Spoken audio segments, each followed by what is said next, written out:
Good morning, good evening, good afternoon, everyone. Welcome to Zwift Community Live broadcast of the SZR race today out on Watopia. We are in the race number 2 in the series today. And right along with me as my co-caster today, the usual suspect is going to be Mr. Quentin LaFay jumping in with us. Quentin, how's it going today? Good to see you over here with us coming out of France. Hey, it's going good. And you're Going good, Rasan. and I guess your name is Rasan today, though. yeah, I can. According You can to call me the like input whatever there. you like on stream. I mean, I mean, we need to go capitals there, and I think there's there we go. Now I think we corrected all of the naming, calling in the broadcast today. Looks like 62 Yeah, I racers mean- getting going though, and race number 2 in the series. Where are we looking, or what are we looking at right now for the standings? How are things playing out so far? Well, the first thing to know is that the SDR's winter series. So I think if I recall right, it's 12 races, and the 10 best of your races count towards the points total. And as of right now, it's race 2 that has just started today, and it was 40 who won last week on the London course, in front of Benoit Racado from Team France and Matt Johnson from Team ODZ. So well, a lot of big names coming to race on Wednesdays.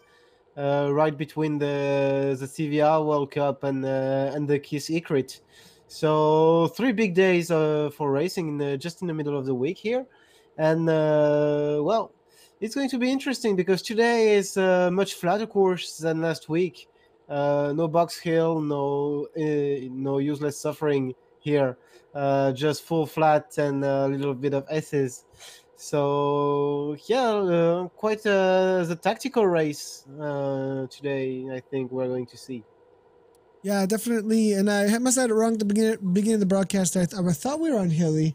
Usually when I see 4 laps, I almost assume immediately that we're going to be on the hilly course. But here with 4 laps of flat, actually. So it's going to be, maybe a more tactical race and not quite as much pressure on the racers right from the get-go, but it'll be a little bit longer race than usual, probably, as it's about a 15 to 16 minute lap, I think, full on from these riders. Yeah, it will be about 40 kilometer or so, 41 or something. Just 40. 40 is what I'm seeing right now, and obviously it's going to be very tactical because you have several locations where you can attack on that kind of course to make some kind of selection on the pack, but always very difficult to break things apart on this flatter course, especially for the climbers. So it might come down to a sprint, it might come down to a late attack or to a group coming from way out. You never know actually on this course, and that's what's interesting about this. There's been a split pretty early here, actually, between the riders. Now, there's still a huge group at the front end of this race right now, but definitely a split that's taken place so far. And as I look through here at our other feed, I can see that the C category has fallen off quite a bit from these leaders in the A and B category. A few in the B category being caught out, though, by these attacks here, though. And we do have 2 different feeds coming through here. And so we can look at the front end of the chase right here. And we do see actually a Team Poland rider in the B category. This is a rider I'm not super familiar with, but it will be is that I want to say, now help me out there, Quentin. How do we, this one is not, this one I'm not, Pristachut. Is that it? Yeah. Man, you are so good at that.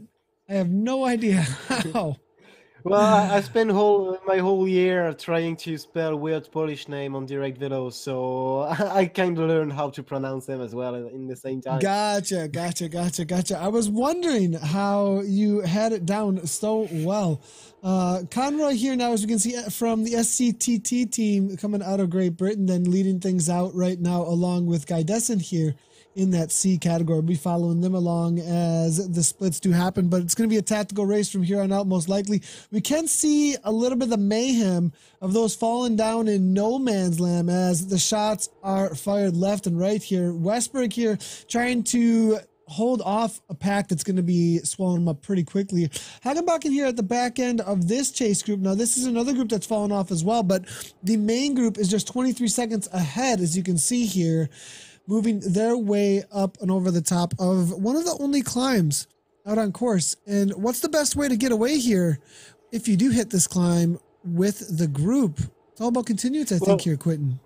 Yeah, it's all about continuance on the... Actually, it's a little bit of a tricky part because your best chance on that course is to... Well, on that part of the course is to get a little group, 4, 5, 6 riders, and put a little gap between the last one of your group and the rest of the pack, and just count on the dirt actually to cover your attack.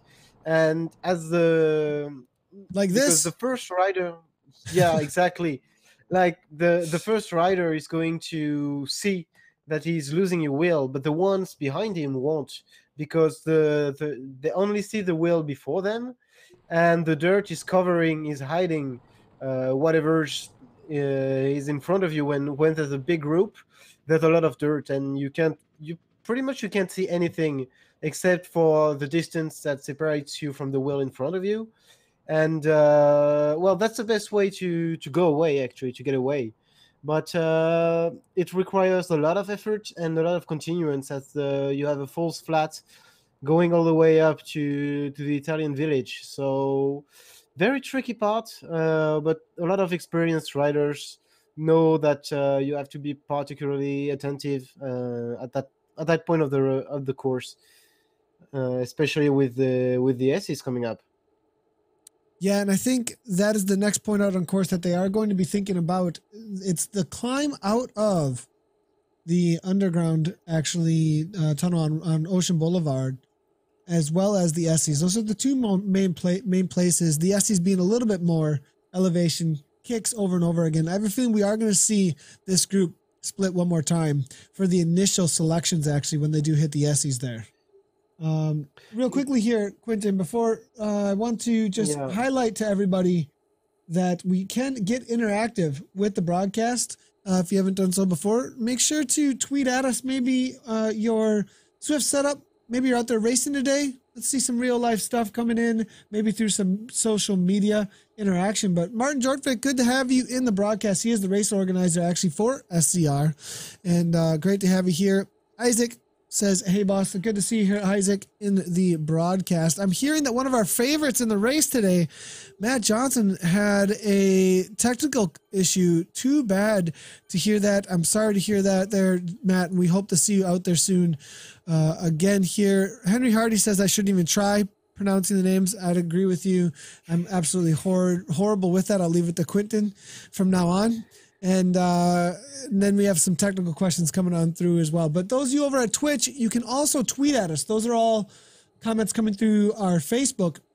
But those on Twitch that would like to interact, I am watching the Twitch chat. But if you want to get interactive, you can throw things over at us on Twitter as well. And it will pick it up just by doing that at Z Community Live, as you can see in the tweet, and we'll be able to pick that up real quick. Is Nathan and Quentin streaming another race today? We will not be streaming another race today besides this race. And you can always find, well, from this week forward, you can find upcoming streams on our Facebook and Twitter. Actually, we are posting those, and we actually are pinning it to the top of our Facebook, and it should be pinned to the top of our Twitter as well. If it's not, you'll be able to see, I could do it right now even, but we do have the schedule out there actually. And Matt, no problem, man. It's good to see you in the it's good to see you hanging out the broadcast at least. So, well, Not too much going on just yet here. Let's see if there's any more breaks going on, though, in the chase group. They actually were able to catch up to that 6 or 7 riders that had gotten away off the front, actually, of that larger pack of C and D and B riders here. And this is one of the interesting things about this race is it's a mass start race. So all of the categories get mixed up together. What is this? I mean, I say it a lot of times, Quentin, this is used for a lot of times people figuring out where they ought to be for categories too, races like this. Yeah, it's kind of difficult to see where you are category-wise, but the advantage, the particularity of the mass start is that you can really play with it depending on the type of racer, because a lot of the main breaks are going to happen right at the start, and if you're able to catch maybe the group just in front of the other ones of your category, you might just end up winning just because of the first 10 or 15 minutes of the race, and you just draft the other ones for basically the remainder of the race. And some riders like it, some riders don't. But I mean, it's part of the game, and it's part of the progression as well. Because when you see that you can hang on to a group surrounded by a lot of riders that are in the upper category than you are, that's when you realize that you are ready to get into that category, and it gives you more confidence than just seeing numbers on any other website that says you have to upgrade or you should upgrade. Just being with these guys in the race just shows you that you are really ready to make that step onto the upper category, and that's more reassuring, I think, for the riders. Now we are seeing Grimshaw get away here. I believe he was 3rd overall in the original, in the fall series. I believe that's right. Kim Little, followed up by, I thought it was Johnson, or was it Grimshaw that ended up taking 2nd overall in the series? I have to double check that actually, but Grimshaw here, always super strong rider here in the SZR series, and he is trying to get away through the Essies here, as you can see. Not going to be able to do so. Brett Boniface, who was off the front by 15 seconds, was caught prior to the Essies here, actually. So it's all back together, Grupo Compacto, as you can see. Now, what I was getting at earlier about the categories, though, is that a B category rider that does go with these A category riders and is able to hang on or maybe even contend to the end might start seeing that their category may need to change. It's a good place to figure out where you should be category wise, because they are a mass start, right? So if you are walking into this race and you end up amongst the front end of the Bs and you're a C category rider, you start to see that perhaps just because I put out whatever it is for 20 minutes, that might not be the best way for me to register based on my FTP. It might be more about some other things that are coming in, because I'm obviously able to hang out at the front end of the Bs as a C or whatever it is. And so because of the mass start, I think it's a good way for riders to figure out where they actually stand. That it's a race that definitely eliminates the guesswork amongst the fields a lot of times. Now, it's also dependent on what kind of a course you're on, though. Yeah, exactly. It's much easier to hang on to some kind of peloton when you are on a flatter course, like the flat route that we have today. It's a little bit tricky. It requires quite a lot of effort, but the draft still has a huge part in the final results. Maybe a little bit less than some much flatter course, like we can have the Greater London Flat or just a Volcano Flat that doesn't have the S's. But it's easier to stay in the main pack than on a hilly course, whether it's forward or reverse, or even on the Volcano, actually, which is kind of hilly because of the repetition of efforts. And I'm not even talking about the pretzel or anything, but it's the flat courses are very tactical, and that's always interesting to see because pretty much anything can happen, especially in that sprint that has kind of a downhill at the end. So, I mean, everything is open up until now. Yeah, it's definitely super open at this point, as you can see, and it's a good point about the different courses, but definitely a telltale for some riders, I think, as they start to become stronger and stronger and start to see themselves up toward the front, especially in these races where there's so much drafting going on. And if all you're doing is racing, a lot of times the FTP might not be changing too much if you're not doing tests, and then you're not within the 20-minute range. And so of those changes, but you can go like somebody's got 5 watts per kilogram though. So Helmerson here now up toward the front, coming from Innovation right now.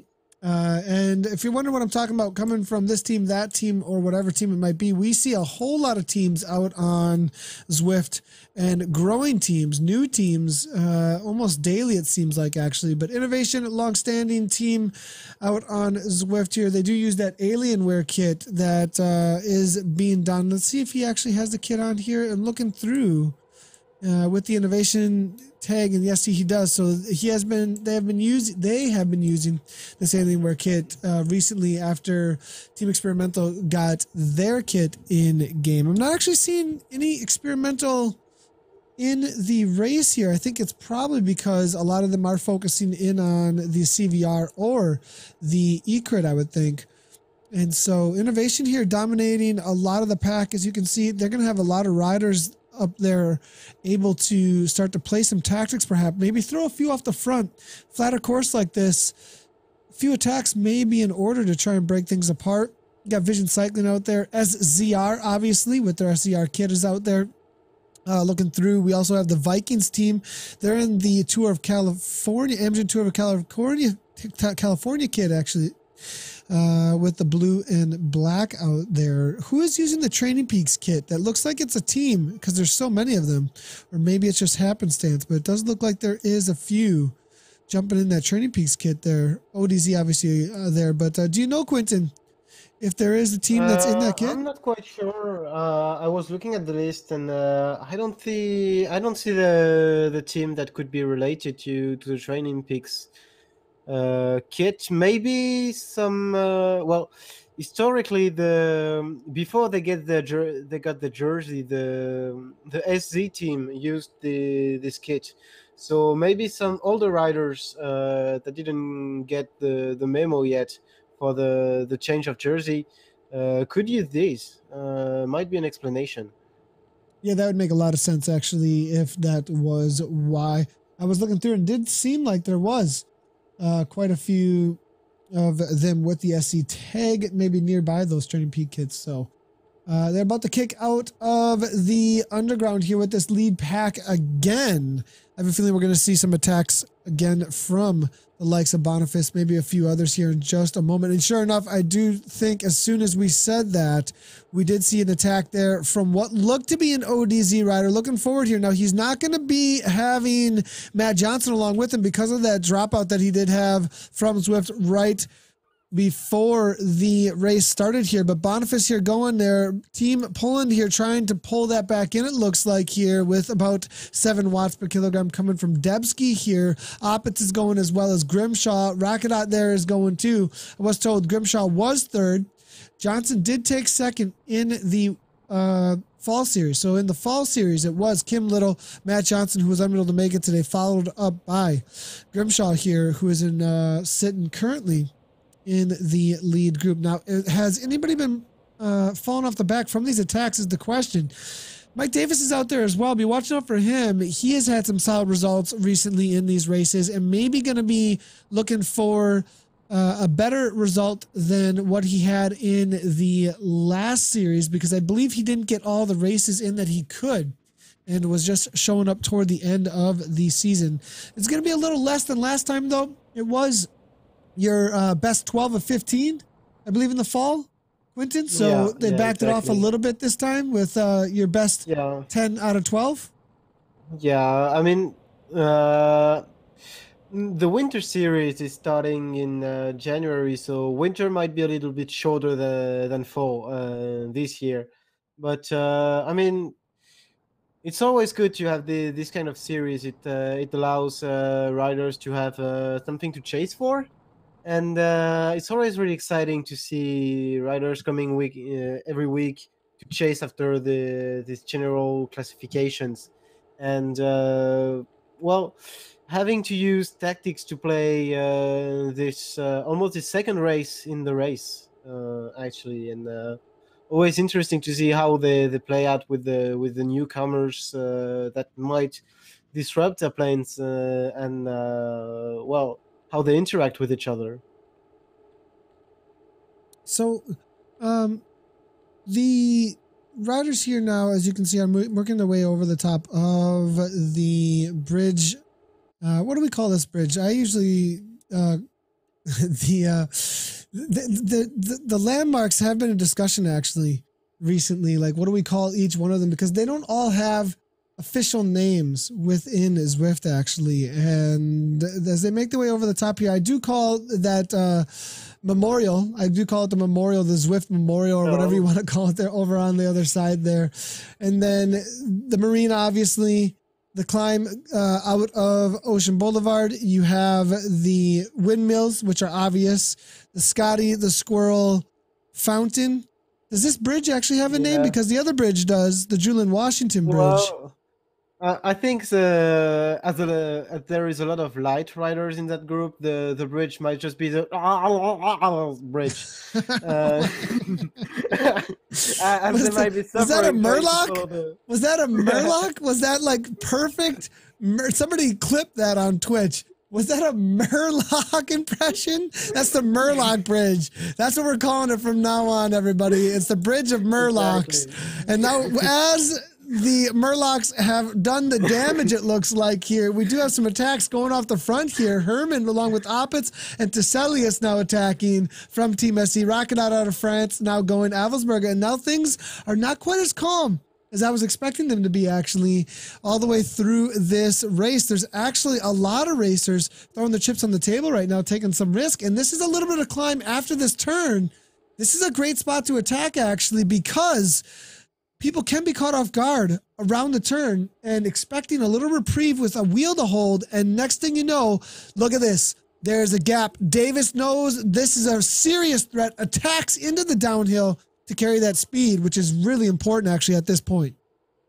Exactly. At this point of the course, you have to pay attention to every gap that can happen, because if you have a group that goes in that descent, you can you can lose a lot of time quickly, because the front group is going to gain momentum over yours, and you can quickly come into the Italian village with 5 or 10 seconds gap, and if you allow that gap to grow, it's basically game over for the last group, or at least you're in for a good chase in the S's.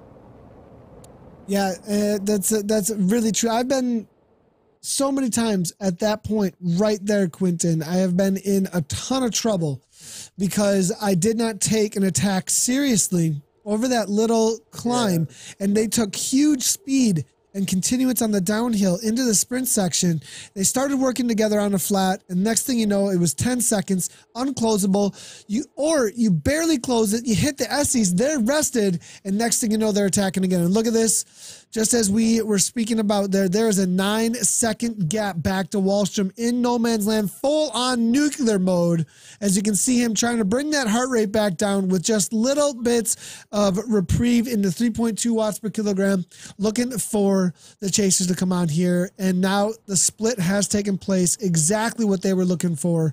And now they've whittled it down, it looks like, to about, I would say, 20 or so riders. What an amazing tactical move there, actually, by these front riders. Yeah, exactly. When you are not so much a sprinter, but still a very strong rider, you have to make that kind of move to make splits happen, basically, and to have the smallest group possible and the more manageable for in sight of the finish.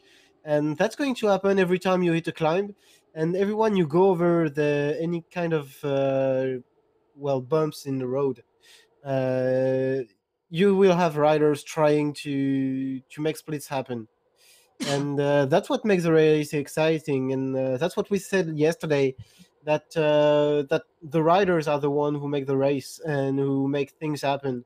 If everyone wants a sprint, you're going to have a sprint whatever the course is. But if you have some riders that want to make splits happen, whatever the course is, even on flat courses, you can make splits happen, and you just have to look for these spots. Looking for the opportunity, like Quinn said, at Boniface now going on the downhill with some momentum here, able to get about 3 seconds. And it looks like, though, the pack is going to be surging on the front here and there as they finish out their second lap, and probably be bringing him back in. It's going to be a difficult moment here to try and get away, I would think, with so many still in that group and still a lot of strong riders, because only the strong are really going to be making it into attack like we just saw out of Ocean Boulevard, actually. So looking at the live results here over at ZwiftPower.com, some serious efforts have been put out so far. Benoit Rakadot, is that how I say that one? I would hope. No, it's Benoit. Benoit. Yeah. Benoit. All right. 5.1 watts per kilogram average so far. Absolutely demolishing himself, it looks like, out there at this point. So go ahead, Quinn. Yeah, I was saying that Rakado here from Team France is actually a TT specialist. So we might see some kind of maybe some kind of late attack, or maybe trying to go for some kind of 5 or 10 minute effort to try to win this rather than a sprint, rather than waiting for the final sprint. TT specialist Rakadot here. Benoit, 4.0 watts per kilogram, 151 beats per minute right now. So calming down a little bit. Doesn't look like he's going to hold on to that average that we had seen earlier. If things do calm down, they got a solid gap at this point, though, over the rest of the riders. Looking through, we're going to see if we can find some of our women that are competing out there today. Looking through the results here right now, and it might be that we do not have any women competitors actually out there today, which would be sad to see, actually. Let me see if I can find in ZwiftPower.com any of the significations for any of the women out there today, but I'm not sure that we have had any show up. So it looks like it's just going to be the men's race on the day. We'll just have our C and CD/AB category race to cover. Correct me if I'm wrong about that, but I am not seeing it. Well, you are. I'm seeing a couple of women a little bit later in the lower in the rankings, but we have the first woman is actually Lotte Gran from Sweden. So okay, I need help with that then, real quick, because it used to be that next to the name there would be a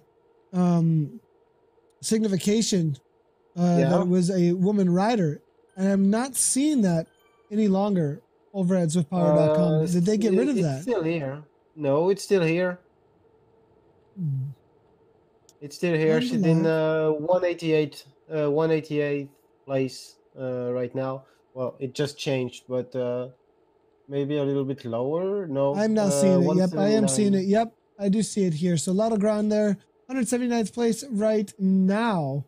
What does the... Oh, never mind. That's just somebody putting a funny emoticon in their name there. So Lotte Gran, it does look like, followed up by Katarina Jonasson out of Sweden. And I think they just changed it up so that I couldn't recognize it as easily, because it used to just be a black and white marker, and now they've put color around it. I thought it was a part of the name, though. So car in there, followed up by a Nelly person, but it's actually easier to see. I was just looking for the wrong thing there. So we'll see if we can find some of the women's racers out there as well. Move our way into the categories that we need to find them. It looks like you said 179th place or so overall. Currently in the, I believe, Um, Amongst the B category riders or C category riders, Lautogard will be riding alongside of Stu Spout. It looks like Bastion, as well as Matt Rayner, David Crisp, actually from Team ODZ. Only about, well, actually, no, things are just mixed up actually over at SwiftPower.com for some reason. So we'll wait for that to work itself out before we try and cover any more of that. Jerry Delport, good to see you there. Come on, BB, dig. Johnson Brown is saying, and looks like he's cheering on Brett Boniface today, who is in this pack now. It looks 49 seconds now. They've opened up pretty quickly over that chase group. I don't think they're going to be seeing them again out here, Quentin, as they make their way through for another lap and a half out on this Watopia 4-lap flat today. Exactly. Like when you open up even the smallest gap, if the peloton keeps gaining momentum, the gap is going to grow, and well, it's very hard to bridge after that, and that's what we just saw, and that's what we might see on the next lap, actually, and like even in a couple of seconds with this climb. Out of the tunnel, and well, I don't really know who's got any kind of interest for that kind of attack, but yeah, I think we have the answer right now with Boniface. I think that was him trying to go solo once again. Grimshaw, Oh though, no, goes that right was along with him, actually. Boniface off the front. 1-2 seconds. Davis follows immediately. He didn't go with them the last couple of times. We get these three off the front. It might be curtains for the rest of the group. Yeah, I'm not sure. The 3 is still a bit short compared to a peloton with almost 40, well, 20 to 30 riders, and they are going to chase them because they are not going to let 3 guys get away like that, especially some guys with like Boniface or Grimshaw or Davis, and we see now Alpitz, well, making the chase happen with Rakado right in his wheel, and Tiselius following. The SC team actually in force, in numbers, in the front of the peloton, and they want to make sure that people know that it's their race, and they want to make things happen by themselves, showing to Martin that they can win their race. That's a good point, actually. Now, we are seeing Davis here fading back, though, with Grimshaw from the front. Boniface attacking a second time, actually, to see if he can hold him off. We'll see if he can do it this time. He did open up to about 15 seconds the first time around, but we'll see if he is able to hold on this time. Looks like fading again. It's a big ask to try and go all the way through the SEs and through to the finish line after a full lap, another lap after this one. So looks like it's going to be coming back together here. Maybe 5.0 watts per kilogram. It's only 3.3 on the front here. They might allow a little bit too much slack here to this man. Yeah, it's always difficult to judge whether a rider can make it to the end or not. But when you're alone, you have to put so much more effort than the peloton to sustain a speed. And well, it's going to be very hard for Brett to go to the finish line, because there's still one lap to go after this one. And even if the pack has very slimmed down, you still have to go more than 10 kilometers from now.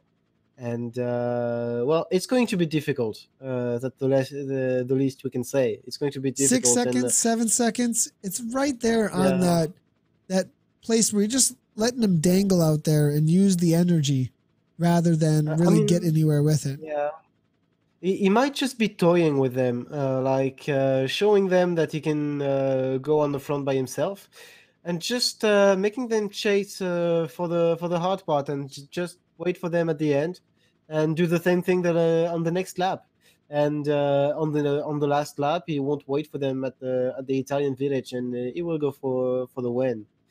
But well, that shows a lot of confidence in what he can do. and is basically testing the field, testing the peloton, and trying to loosen up the legs a little bit of the other riders. We do have some predictions actually coming through from the Facebook chat here. Actually, Marcin Rizwanos, good to see you in the broadcast. He says he likes Claudius Debski, which is his teammate from Team Poland, but his prediction though is going to be Teselius, Grimshaw, and Boniface 1, 2, and 3 there. It's a good prediction, I think. I'll swap it up a little bit once we start doing our predictions in the last lap. Let us know what your predictions are in the chat or over on Twitter or Twitch. We'll make sure to call those out during the last lap as we make our predictions, see if we agree with you on who you think is going to win the race out today. We do see Boniface from the helicopter view now at this point. One more attack actually with a gap already up into the orange numbers again. And now we do see a couple of riders making their way to the front there. Will, it looks like, be Curtin there, as well as Oppitz now making their way to the front. Now that gap is going back out. And with that little bit of slack that they gave him, things might start getting a little bit dangerous now at this point, because he's already got something to work with. And if he was able to get any reprieve, any rest before this next section, and then kick through the S's and continue to open up a gap, it might open up little by little here. Now, still, I don't think it's a high possibility, but if the group is not super motivated with how many team members they have in there, but they might not either have the strength or ability, and some of the riders in there are thinking, why don't you do some work? I've done a lot at this point. They start having some infighting. This could start to be a serious threat, actually. Yeah, I mean, it's going to be tricky because everyone expects the blob to make all the work, but sometimes you tend to forget that the blob is only powered by the riders in it, and well, it's a bold move from Boniface, and if he gets to the S, he's going to kick again. And it's going to get very difficult to get back to him after that. If he 4 gains seconds momentum. though, 3 seconds. It's coming down so quickly, and the watts per kilogram are so much lower. 257, Boniface here, 290 here. You know, only 24 meters. Even if he kicks again, he's going to have to kick hugely to get away here. And I have a feeling that maybe they're going to catch him just at the right time, actually, and make it very difficult on his life here in just a moment, actually, if anybody really puts a serious dig in at this point. Yeah, we're going to see right now what he wants to do, and what the peloton is just catching him, but we see him go into the 600, so I mean, nothing huge compared to what we saw out of the tunnel, and maybe it's just going to push a little bit in the S's and just rest for the rest of the way, and just basically wait for the next end of the tunnel, because now he knows that he can make something happen on the next lap if he pushes a little bit more with what he's got left. Yeah, I wonder if he is going to be going for that kind of attack out there again today, or wait for a sprint. I think he's the kind of rider who does not want a sprint situation, and was testing the legs there of the other riders for the finish that will be coming up here in just a minute. Now, the Estes is upon us here. I think it's going to be pretty calmed down amongst the riders unless we get a counter out of this section, but I have a feeling it's going to be Grupo Compacto again until those next times through Ocean Boulevard, then followed up by the Estes one more time as they make their way through. As you can see, if you're unfamiliar with Zwift and the courses here, the Estes is this series of punchy climbs that they are making their way through. They are all about somewhere between 3 to 7% gradients that last somewhere between 10 to 15 seconds. We do see another attack here from Boniface here, trying to loosen up everybody's legs there, put some tire into them a little bit, and it looks like it's working, and actually instigating something there from Grimshaw off the front again as well. We do see who wants to animate the race out here, but I think there's a few sleepers who have been playing more of a tactical race than a race of attacking, with two vision riders in there actually Roberts, who I know is super strong TT rider, as well as Herman, who we saw walk away on the Box Hill climb yesterday. So I'd be watching out for this. Vikings as well, very quiet, allowing Grimshaw, Boniface, Davis, all to kind of be the instigators out there today.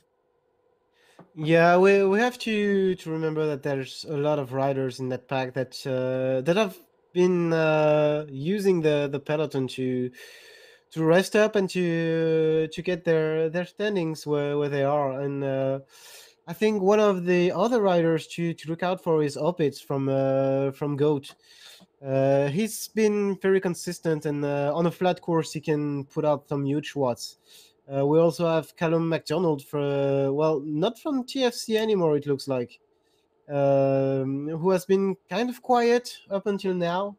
And he's an experienced rider. He's done a lot of races, and I wouldn't be surprised to see him in the top spot. And we can't forget the Frenchman Racado, who was second last week, and who might do something in the last S's. And of course, the SC team that have been very much in sight, but I wonder if some of their riders have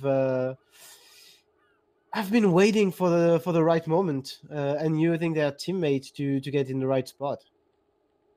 So last week, you were saying a second place in the A category. That's right. Benoit. Got it. Benoit. Second place, 18 points. 40 was out there in force, but didn't show up this week, it looks like here. 25 points to 40 there. In third place, it was Matt Johnson, who was unable to show up here. Boniface in fourth last week. So now the points difference is a lot bigger, though, between the riders here through the top 10. 25 all the way down to 18, down to 15, down to 12, and then 10 points for fifth place. I think it goes all the way out then to 10th. You get 1 point. Yeah. So it's a pretty big spread for the points, actually. So people really need to get into that top 10 and even top 5 to grab any of the points out there. Now, we do have a few of the predictions coming through. Matt Johnson, obviously, whose teammate is going to be Brett Boniface, is going to be cheering him on in ODZ. We also seen Andreas Eck there as well, saying go SZ or team SZR. So we'll see how that plays out here. ODZ versus SZR. SZR's got the numbers. ODZ has a super strong rider, though, that may be able to outsmart them. And out on Zwift, it is a little bit more about raw power rather than team tactics when it comes to lining up. But you could use the raw power over and over again to attack Boniface and make him chase right now. But you would have to sacrifice your race to make that happen. Exactly, and that's where teammates come into play, because when you have several riders like that up against one super strong rider, you can make things happen. You can tire that rider. You can play out around him, but you have to make sure you are playing around the right rider, because especially in that kind of peloton, you can be surprised. You can have riders going under the radar. We saw Davis earlier put some good effort, and I wouldn't be surprised if we saw him in the last kilometers. But riders like I think it's Kula from Sweden, who's now in the first positions and showing some good numbers. But we have to remember, I think I saw Selin, but Boniface going again. Look at this. He's going again, and he's opened a 10-second gap over the peloton. And I said he wanted to wait for the outing of the tunnel, but I think the tree is enough for it, and for him. And I mean, he's just hitting the Jarvis tree, actually. So Boniface, 13-second gap. They're letting him go, and there's going to have to be a serious attack out of the Ocean Boulevard here in order to bring this back. Actually, I think we're going to see. I think this was actually a smart move to whittle things down. There's going to have to be a bridge that'll take place up to Boniface, and then you'll have those who can kick that hard to go with him and it'll be a smaller group. But I believe there will most likely be some riders with enough energy to come back into the lead here. Here it is. Herman's going. Davis sees the attack from vision there. We also are seeing Rocket out there. Here comes Grimshaw. Kula's there as well. Avelsberg from Viking now knows that this is an attack to follow. Final half a lap here, leaving the underground. And how quickly, though, is the gap to Boniface going? Boniface still kicking at 7 watts per kilogram. The orange numbers pulling the whole group along, though, at this point. 10 seconds. Will it come down quickly is the question, though. Where is the rest of the group? We are seeing Hopstadius here now, as well as Pinto, Sellen hanging on. It looks like Robert's able to hang on. Johnson there. Kula, as well as Helmerson here. Hogginson, Giljam, Debsky off the back, though. 1 second, and this group will not be slowing down at this point. If they want to win this race, Boniface is up by 10 seconds, and they will continue on through here. McDonald, who just told us he's coming back from the flu, still hanging on with these boys. And it looks like it's all back together. I was expecting that to split, but they've slowed down. And it looks like with that slowing down, Boniface still has 10 seconds. They might just let him dangle, though, with the blob bringing it back. Yeah, they can let him dangle, but they have to remember to chase a little bit, because if you slow down the peloton over and over again with like waiting for the chase to happen, it might not happen at all. And I mean, it's almost a one-on-one, and we see Rakado now trying something from way out still, and he's going to have some riders coming along with him if he doesn't go in the orange. And that's well, now we saw Boniface going into the 180 on his heart rate, and that's 10 BPM higher than the previous lap. So he's going more and more serious in his attacks as the race goes, and we'll see how long he can hang on. So it looks like Boniface here, 5.2 watts per kilogram, like you said. See how long he can hang on. It looks like the jig is up. And man, this has been quite the effort, though, over and over again to try and get away. It looks like it's going to have to come down to a sprint, though, between the riders. And it looks like Simon Oxenham said that BB can't go that long. Might have been right, as it looks like he is getting caught at this point. Martin, thanks for the clarification. I always saw SZ in the name and was wondering about what the difference was between the SZ and the SCR. So SZ is a team of 93 Swedish Zwifters, and SCR is the community group, which is not a team. I appreciate that very much. And so I would love to know, we'll talk about that later, but is it the SZ team then the only ones that use the SCR kit, though, in game for racing there? Or can anyone who's a part of the community group use the SCR kit, as it is the community? It looks like it is with the SCR in it. It is the community group. Or perhaps SCR is a sponsor on the team. That would make a lot of sense as well. So McDonald's here up toward the front now, 4.4 watts per kilogram. It's all back together. It's kind of up for grabs now at this point, with what looks to be about 20 plus riders actually in this group here. I think anybody with a good sprint has a chance at this one now, Quinn. Well, not only anybody with a good sprint, but anyone who has a little bit of tactical sense. Because you still have that small climb that's coming just right now before the Italian village, where you can make things happen. You can make things happen on the flat section in the village to try to surprise your adversaries, or you can go like Boniface right now with 1,000 watts and just walk away with it. Yeah, we'll see if that happens, though, because Grimshaw isn't letting anybody walk at this point. 183 beats per minute here, plus almost 1,000 watts from him. 4 seconds is the difference now, but here goes Herman, and he's going to be pulling Grimshaw right back up to him. There's enough riders in here that I think a bridge will most likely take place, but Davis is going to have to hang on for dear life for that wheel that's right in front of him. With the way that he is riding, though, it might happen. 3 riders in the chase now, 1 off the front now, as you can see here. 4.5 watts per kilogram from Boniface, but it will be Herman here. 365 watts, 176, making a pull. Now they start looking at each other a little bit, though, as the watts per kilogram come down. It's just like that look over the shoulder, like, are you going to do it? Are you going to do it? Who's going to take these pulls at this point? Because it's all about whether or not you're putting out the right power to bring this man back who's got 4 seconds. Maybe they trust, though, that their next kicks through the Essies are going to make it happen. It looks like Rockedout's the next one to make the bridge, but 2 seconds back it will be the Vikings, and it looks like it's all set and done for that bridge, though, as they're trusting it to be a group sprint to the finish. Boniface, so many matches burned. You still got him on the docket? Where's your chips going here, Quentin, after all these attacks? After all these attacks, I mean, I have to say that 3 seconds, he might be caught before the S's, but I still see him winning the sprint. I have a feeling that he's gonna win the sprint. I'm gonna throw it out there. Brett is going to win this in the final sprint, and I will add that he is going to launch his sprint from way out, like almost 800 meters to go get the win. Like before like at the downhill.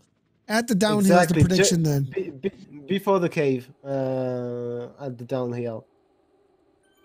I am going to go with... Now, Herman does not have approval yet, though. I think Herman might win it outright. But I'm going to make a prediction to somebody who had... What's going on? Go ahead. I was going to say Boniface doesn't have verification either.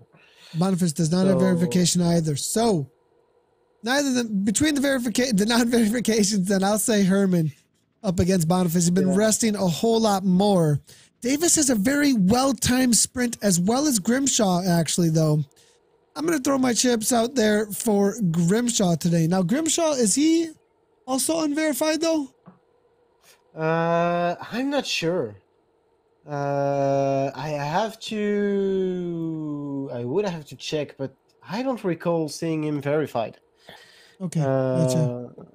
I'm not sure he is. Let me check very quickly in a couple of seconds.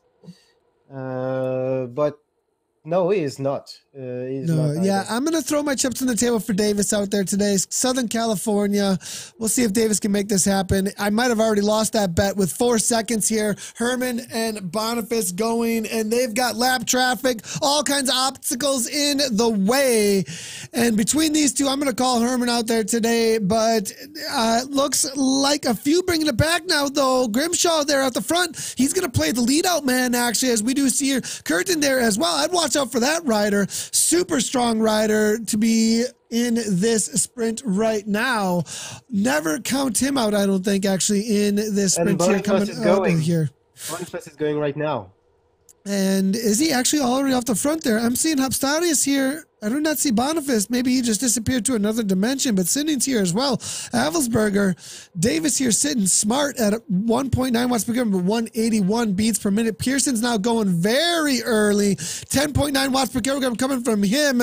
Absolutely demolishing himself so early. Boniface sitting on the wheel. Rests up a little bit, waiting for that last kick. Teselius is going too. Davis now 12 watts per kilogram from the top mode here, as you can see. Davis with the sprint, 14 watts per kilogram, will be able to hold on to the finish line, and the curse is not real. Mr. Quentin LaFay. Boniface was unable to take it. Too many matches burned. Davis across the line, and we'll take a look at the replay for all of them. Out of nowhere, well, maybe not out of nowhere, very well timed though it looked like there. Coming from Mike Davis. Perfectly tuned sprint there. Yeah, very good timing, and very interesting end of the race. Well, we saw a split happen in the S's, and the second group coming back, and that's where Davis was. Like a kilometer and a half before, he was 4 seconds behind the head of the race. And that's a very good comeback, actually, in the last kilometer. Well, I think he allowed the other racers to pull him back in. and didn't burn as many matches. He trusted the pack to do the work and then waited. Did you see the watts per kilogram he was holding on the downhill? It was 1.9 at one point in the final sprint. I mean, that's a very, very tactical move.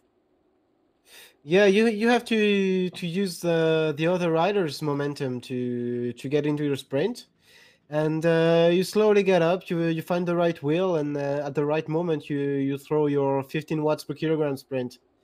And that sounds easy when you say it like that, but that's what happened. That sounds easy. Yeah, 15 watts per kilogram, no problem. Sounds real easy there, Quentin. So here comes Davis with the attack. There it is, 14.6 from that. About 200 meters to go. He takes the lead. Perfect timing, actually, as he comes by. 200 meters to go. Goes right on by the rest of the riders with all that momentum. They're up in the almost 70 kilometers per hour, as you can see here. And then it will be right after him. There was an all-out battle for that second place, actually. And you just see Grimshaw, it looks like they're barely, I believe, nipping the line there with Herman, followed up by Teselius in fourth place there. What an effort from all those riders, actually, all the way to the line.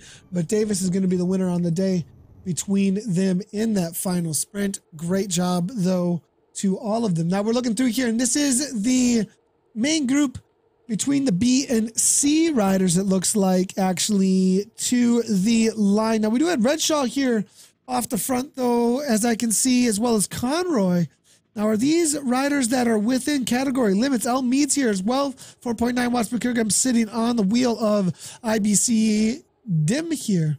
And I wonder if they are within the limits, because if they are, this will be the battle for the first place in the C category. Yeah, it's difficult to judge where the category limits are, and we are definitely seeing a lot of red in the left column. Red rum. That's all I could think of when you said we're seeing lots of red. Like, oh my god. So yeah, we are seeing lots of red. Lots of red, boys and girls. All right. So you get an upgrade. You get an upgrade. You get an upgrade. Looking through here, though. Everybody gets an upgrade. Everybody is getting an upgrade, as we've got quite a few C riders across the line already. But Martin Norris, it looks like, Mikhail Lesniewski as well. Within category limits, we're seeing Ricardo Zillman as well as Victor Londring, all within category limits. And not across the line yet, as far as I can see.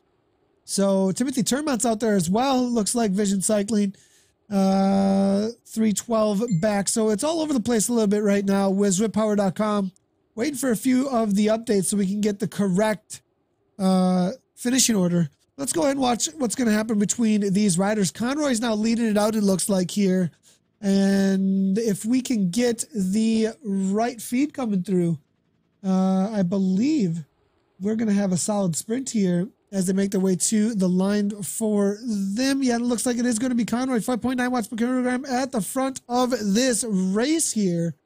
And sitting on the wheel, though, it's going to be Blair there, 5.0. Conroy, one more kick to the line. And is he going to be able to hold on to it, though? No, not going to be happening, as it looks like it's going to be Mead all the way to the line just ahead of him. Mead followed up by Conroy, then Blair, I believe, is the finishing order between them to the line. So solid effort there. Now, I'm not positive if that was actually for the category win out there. I am seeing, and Weiss, that was Noah Weiss. No, I do not believe it is, because Noah is not in Switzerland. So,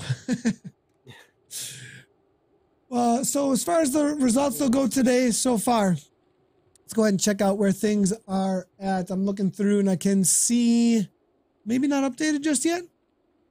Yeah, we might have to wait a couple of minutes. I would say 2-3 minutes before the first results come out.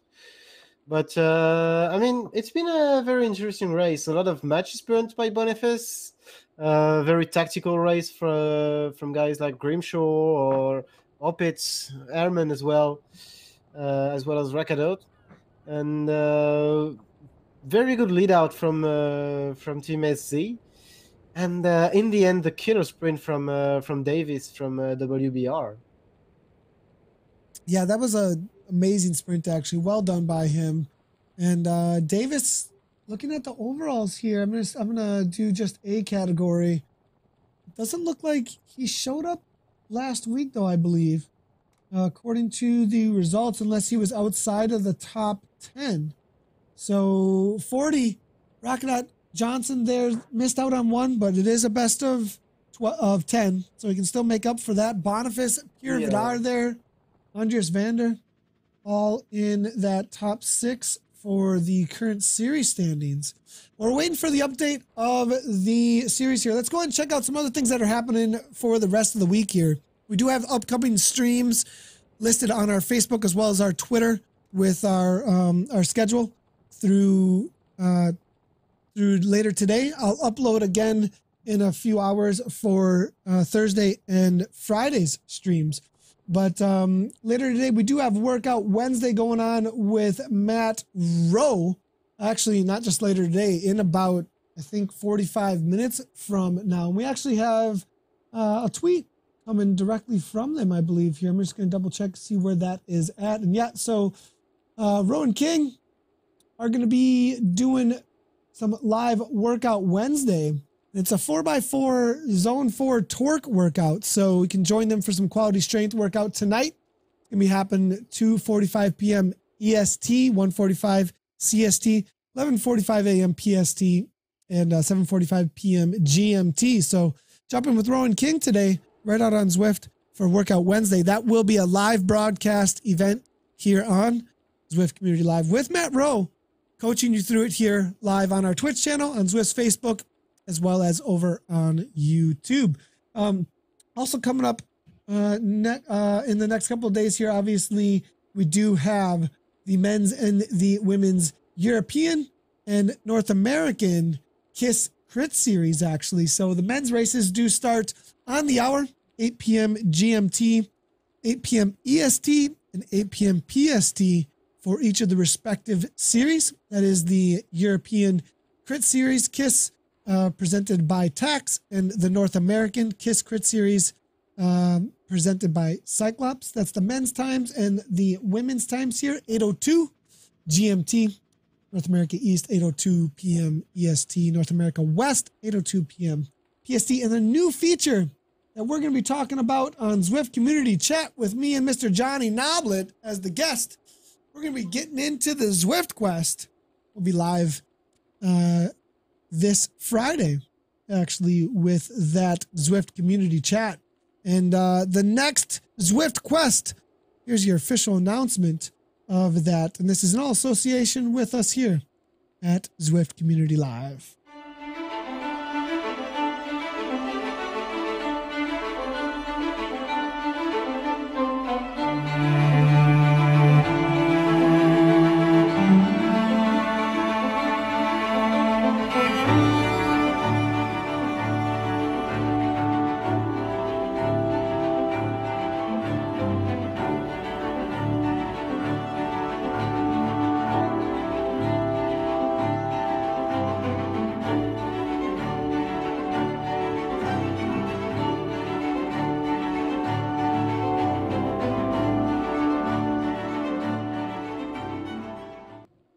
So that is the Zwift Quest number 3. Head on over to zwiftquest.com to register. Make sure to link up your Strava account. We are going to be doing the Volcano Lap Arch, it looks like, there as the start point, and the Volcano Lap Arch as the finish. Hill Climb, Queen of the Mountain, King of the Mountain there, Arch, Hanks Gas Station, Sprint End Arch, Epic Climb Forward 100-mile marker, and then Epic Climb Reverse 200 meter marker, excuse me. And then back on over to the Volcano Lap Arch. Now, again, you can do these in any order. And this Saturday is going to be Zwift Quest Day, actually, out on Zwift. So there's going to be some events actually going on. We'll talk all about that, though, on Friday with Mr. Johnny Noblet himself, who is the creator of Zwift Quest, in association with us here at Zwift Community Live. Quentin, I'm excited for some of that. But Workout Wednesday coming up. looks like 4x4s with Matt Rowe. And then later today, we're also going to be having the Greg Henderson with a pre-record lead out simulation, as Greg is still doing the World Cup stuff, traveling with the USA team. So some good workouts coming, it looks like, eh?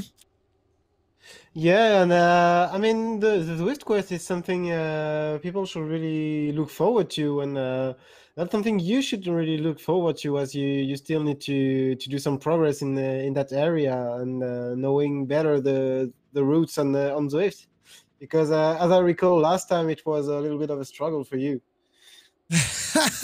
Oh, shots fired. Oh my goodness. Do a Zwift quest on Richmond already. You have 1 day a month to complete it, and nobody will even. Oh my gosh, Daffod's shooting all kinds of stuff. Oh my gosh. Okay, so let's see what else is going on here with the comments. As you know, we'll talk about. You want to talk about that, Quentin? Come in on the community chat on Friday. We'll talk all about what the struggle was on the first Zwift quest. Yeah, no U-turn. That's the joke, Carissa. That's definitely the joke. There is no U-turn on Richmond. There's clips about the struggle. Yeah, there's clips. There's clips about the struggle. There are definitely clips about the struggle out there for sure. So let's get the results, though. We lost all the racers. We need broadcast tools to be able to jump around, and we don't have yet. So we're not gonna be able to jump around too much right now, except for with Crisscross or the House of Pain. So we're gonna need to take a look at the results here instead to figure out what happened today in the SCR Winter Series. Mike Davis there, first place by 0.2, 2/10 of a second. Johannes Herman by, wow, they're all within 5/100ths of a second, actually. Tom Grimshaw, Johannes Herman, and Carl Teselius there. And you can see it in that instant replay. They were very close. They were right there. Very close. Per Johansson, Brett Boniface for 6th after all those attacks off the front. Per Vidar Avelsberg, followed by Pontus Sinning. Benoit Rakadat, I got it. 9th place. Yeah. Tony Helmerson, all these accomplishments today. It's amazing.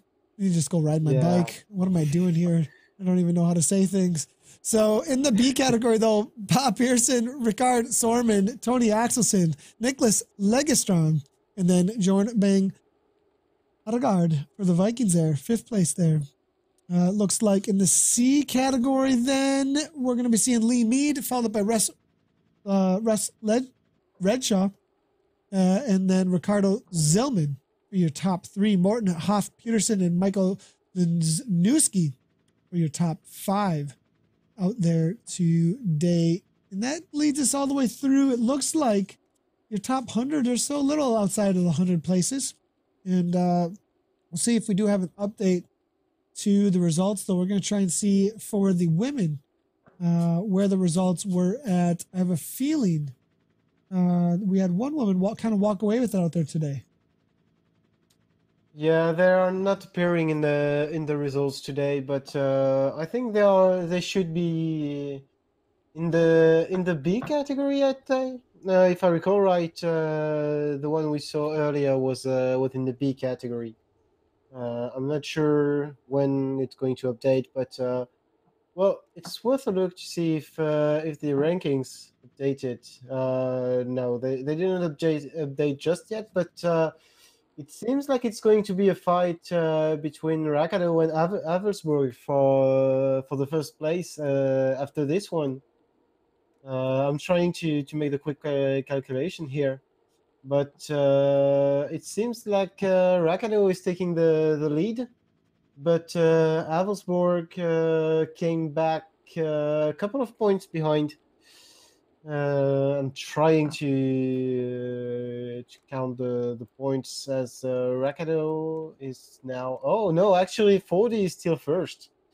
I'm miscounting here, but with only 10 riders scoring points, 40 keeps the lead. Actually, for today, tied. So with Mike Davis. Oh, interesting. So Davis then jumping into first place alongside of 40. being the last one to race, Exactly. maybe going to take the official overall first place. We'll have to see how that ends up working out. It looks like a few are starting to get ready to go riding. Johnson Brown, sounds good, man. Thanks a lot for joining in the broadcast. Carissa is wondering what was so hard about the Zwift quest, but she went slow. I think you answered your old question. And so Kim Little says, great broadcast. Thanks, guys. And Davis Good slaying it today from G. Leo. Appreciate all you guys. If you haven't done so already, make sure to follow over on our Twitch channel if you're watching over on YouTube or on Facebook. We are doing a lot of vodcasts as well as putting up new content over on Twitch, actually, from our ZCL Productions. So great place to get everything ZCL, as well as push notifications anytime we go live and interact with chat over there as well. I did see a new subscription come through earlier from Rogers. Rogers, good to see you back hanging out in the broadcast. Appreciate the sub that came in over on ZCL. So, Quentin, we'll be back tomorrow for a whole lot of E-Crit.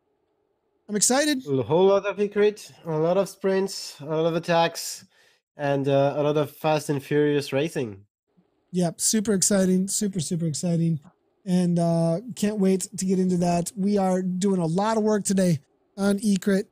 Excited about that. Next up, though, it will be the 4x4 with Roe and King coming up in just about, let's say about 30 minutes or so. They're going to be going live, maybe 35. So don't miss out on that. In a little, about 40 minutes, little less than 40 minutes, 35 minutes. Jump on, get ready for your workout. Get those water bottles going, because it's going to be time for Workout Wednesday. And then a little later, we'll be having the Greg Henderson ride, 6 p.m. Central Standard Time. All right, Quentin, thanks a lot for joining us. Everybody out there, thanks a lot. I appreciate you, all the viewers out there. Great job to all the racers, as always. And a big old ride on. And we'll see you tomorrow. Well, Quentin and I will see you tomorrow for the E-Crit. Right on.